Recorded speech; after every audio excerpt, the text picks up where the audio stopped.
नमस्ते, राधे राधे। मैं कविता जायसवाल आप लोग को एक देवी गीत सुनाने जा रही हूँ। बहुत प्यारा देवी गीत, आप लोग को पसंद आएगा तो लाइक सब्सक्राइब जरूर करना। कमेंट बॉक्स में जरूर बताना कैसा लगा देवी गीत हमारा। फुल वीडियो वॉच करके देखिएगा। मैया के मन भावन सूरतिया सबके दीवाना बनवले बा। मैया के मन भावन सूरतिया सबके दीवाना बनवले बा।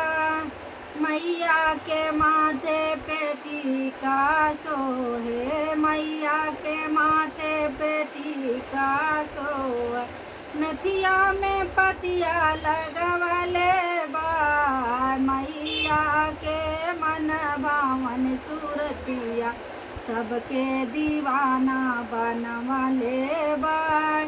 मैया के मन भावन सूरतिया सबके दीवाना बनवले बा।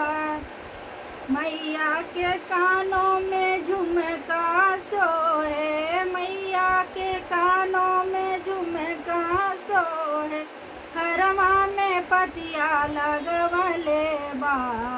मैया के मन भावन सूरतिया सबके दीवाना बनवले बा।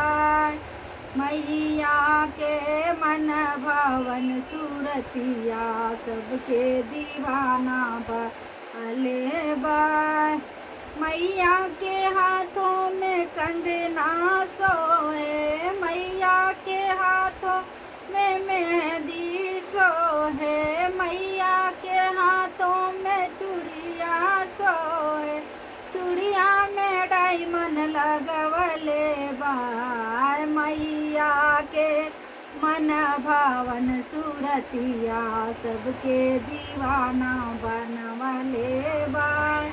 मैया के मन भावन सूरतिया सबके दीवाना बनवले बा। मैया के अंगों में लहंगा सोहे, मैया के अंगों में चुनरी सोहे, चुनरी में गोटा लगवले बा। मैया के मन भावन सूरतिया सबके दीवाना बनवले बा। मैया के मन भावन सूरतिया सबके दीवाना बनवले बा।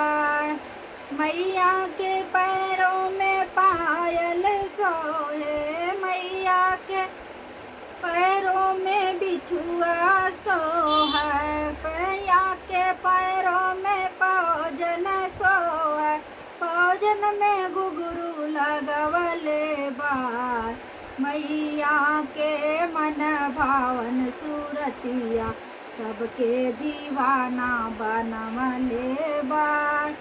मैया के मन भावन सूरतिया सबके दीवाना बनवले बा।